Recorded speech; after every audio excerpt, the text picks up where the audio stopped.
Now, my friends, this is Noel, Wilce's husband over there. No, No, we're not yet. He's gonna try to eat the balut for the first time. It's a Filipino delicacy. It's a duck embryo. And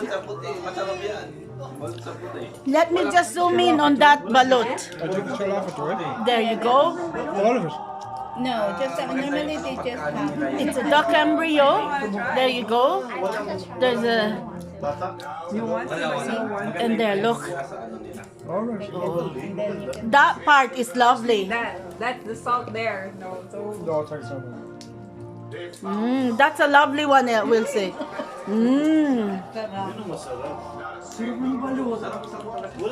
Did he drink the sauce already? Oh, look at that! He ate it in one go. Wow! Woo! Yeah, there you go. how does it taste? It's nice.